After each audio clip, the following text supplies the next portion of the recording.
Salut tout le monde, David et Catherine de Destination Aventure. Alors aujourd'hui on est en Équateur puis on s'en va faire quelque chose d'assez intense. On s'en va monter le volcan Cotopaxi. Cotopaxi, c'est le plus haut volcan actif au monde. C'est le deuxième plus haut sommet de l'Équateur. Il fait presque 5900 mètres. 5900 mètres, c'est vraiment haut. Pour être capable de monter jusque-là, on a fait beaucoup de randonnées pour s'acclimater avant. Donc on s'est habitué à 3000 mètres, 4000 mètres. Le plus qu'on est monté, c'est 4800 à date. Mais on croit qu'on est prête pour Cotopaxi. On a hâte de voir qu'est-ce que ça va donner. C'est important de savoir aussi que Cotopaxi est recouvert de glace et de neige. Donc on va marcher avec des crampons, des piolets. On va être attaché avec une corde parce que on va marcher sur un glacier en fait pour monter jusqu'en haut. Puis ça devrait être très à pic. Donc on sait ça va être difficile. Ouais, exact. Donc habituellement on aime ça faire les choses pas de guide. Là, on le fera pas de guide. Là, on le fait avec un guide, avec des gens qui connaissent la montagne. Et puis, on fait ça en partenariat avec Gulliver Expeditions.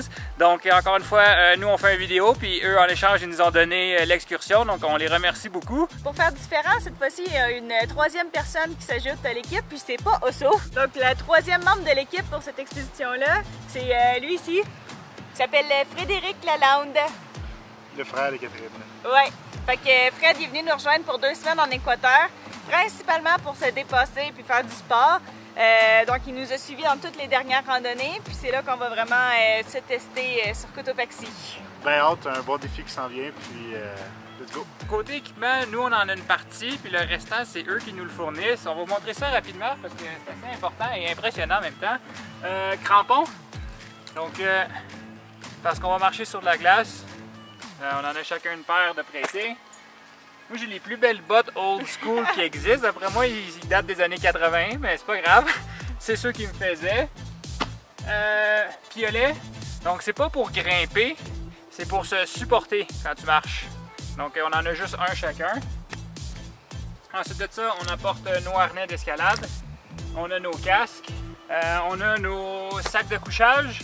On a notre linge pour le froid, lampe frontale, des liners pour nos sacs de couchage, de l'eau évidemment, des collations pour avoir de l'énergie.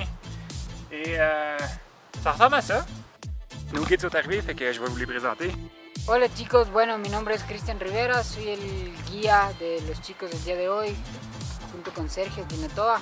Y vamos chicos todos a divertirnos, ¿no? Muy importante en la montaña es divertirnos. Sí. Cumbre y lo estamos con bien. Eso chicos. Okay, Vámonos. super. Vamos!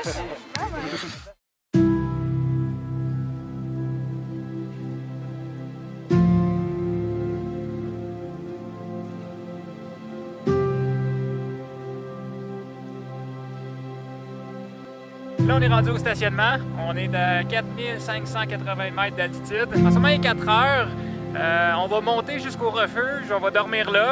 Puis, cette nuit, vers minuit ou 1h du matin, on commence et on grimpe jusqu'idéalement au sommet si les conditions le permettent. On commence!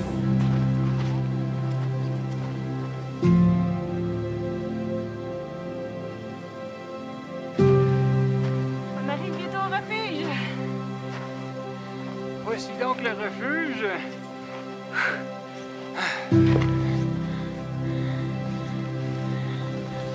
Là, on est rendu au refuge. C'est là qu'on va passer la nuit. On va boire de l'eau, se reposer. C'est vraiment important pour l'acclimatation. À date, ça va super bien. En passant, zéro mal de tête, rien. On est vraiment content. Donc, on va faire une petite visite guidée. Normalement, les refuges en montagne, c'est vraiment petit. Il y a quelques lits, une table, c'est à peu près ça. Ici, on peut voir que c'est vraiment grand. On va vous montrer où on va dormir.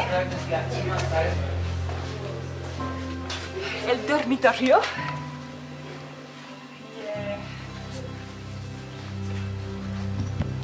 Là, on est bien installé ici. Donc, David, moi, Fred. D'habitude, en randonnée, on n'a pas des guides, puis on n'a pas de la nourriture toute prête qui nous arrive comme ça. Fait qu'on est vraiment dans le gros luxe. Il est 7 heures, on se couche parce que Catherine elle se lève à 11. Moi et Fred, on va se lever à minuit parce qu'on risque de marcher un petit peu plus vite que Catherine. Donc elle va partir avant nous.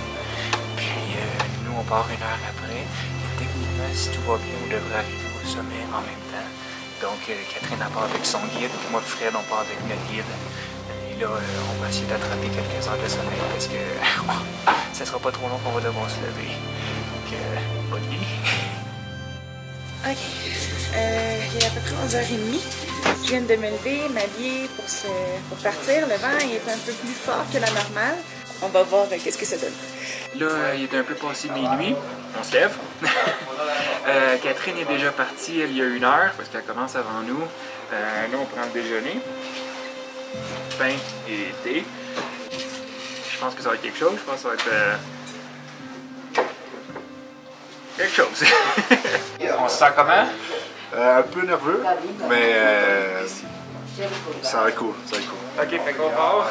À partir d'ici, je peux pas garantir comment que ça va aller, les images et le filmage. Donc peut-être qu'il n'y aura pas beaucoup d'images, ça va dépendre des conditions.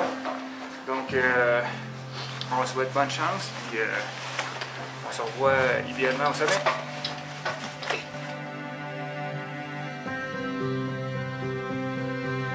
Pero lo más duro es al final.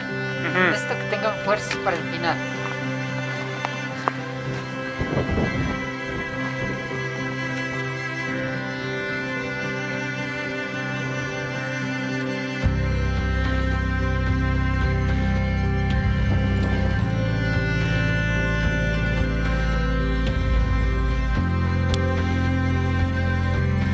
Y para arriba ya tenemos nieve y todo, ¿ok?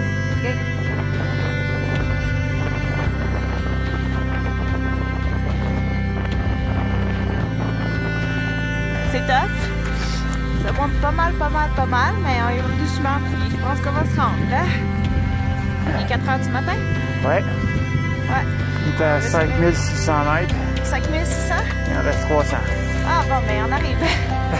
On lâche pas. À cette altitude-là, juste parler, c'est dur. Manger aussi. Boire, c'est frette. On va y arriver.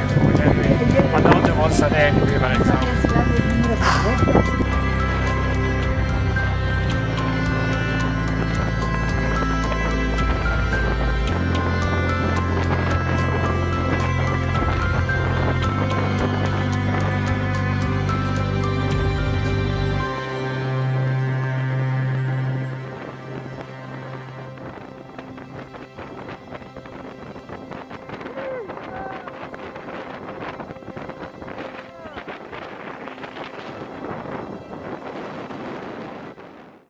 Plus tard, moins que 5 heures même, on est rendu au sommet, 5897 mètres d'altitude. C'était vraiment top. C'était top pour le souffle, physiquement, psychologiquement aussi. Mais là, c'est fou. On voit tous les volcans autour, on voit Quito. C'est fou. Donc finalement au sommet, super bonne visibilité, c'est super cool. C'est un bon défi vraiment. Au niveau cardio, l'acclimatation c'est quand même tough. C'est vraiment abrupt souvent dans le parcours. Ça valait vraiment la peine. On voit super loin, on voit absolument tout, c'est malade. Je suis rendue en haut, ça m'a pris 6h15 minutes à peu près. C'est vraiment difficile. Comme à un moment donné, mon niveau d'énergie est à 20%. Mais on prend notre temps, on respire, puis je me suis rendue. Puis en arrivant en haut, j'avais le goût de pleurer tellement c'est beau. On a la vue dégagée sur tous les sommets, c'est malade.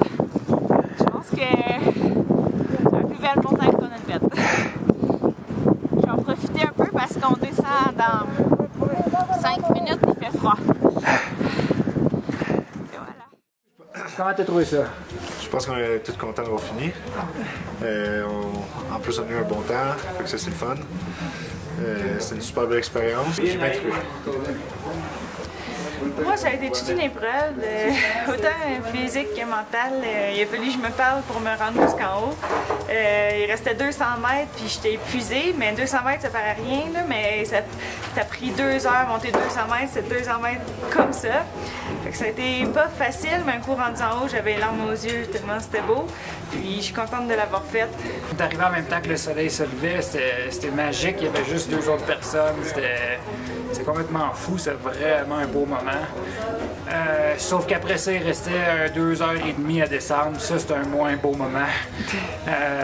On était brûlés. En tout cas, moi, j'étais brûlé comme j'ai rarement été brûlé. J'avais les jambes qui shakaient en descendant. Je tombais, je perdais l'équilibre. C'était tough. J'étais vidé. Je vais vous montrer quelques photos parce que j'ai aussi des photos en plus vidéo, là, mais c'est vraiment le fun.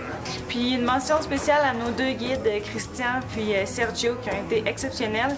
C'est vraiment la combinaison parfaite. Dans le fond, les deux gars étaient avec Christian. Moi, je suis partie 1 heure plus tôt, j'étais avec Sergio. Les gars m'ont rattrapé après 1h30 de montée. Puis on fait ça rapide, j'aurais jamais pu les suivre. Moi, j'avais besoin des pauses, puis de respirer. Puis il a vraiment été à l'écoute de comment je me sentais, puis c'est en très grosse partie grâce à lui que je me suis rendue en haut parce qu'à un moment donné, ça voulait plus ben. Fait que chapeau aux guides, ils font vraiment un travail extraordinaire. On est finalement revenu à la vanne. Ça a été vraiment tough. Je sais pas si ça a apparu dans la vidéo, mais c'est vraiment pas facile. On veut dire merci à Gulliver Expeditions de nous avoir donné l'expédition. C'était vraiment cool. Si vous venez en Équateur et vous avez envie de relever le défi du Cotopaxi, ben, je pense qu'on vous conseille de faire d'autres randonnées avant, voir comment ça va en altitude, voir votre état physique avant de tenter. Puis je dis pas ça parce qu'on est des super-héros, là, vraiment pas, mais c'est physique. C'est top. Et mental. C'est un 8-9 heures intense d'activité physique difficile du début à la fin. De nuit. De nuit dans les conditions météo de montagne. Vraiment cool, on est super contents encore une fois. Merci Gulliver, puis on se dit à la prochaine. À la prochaine!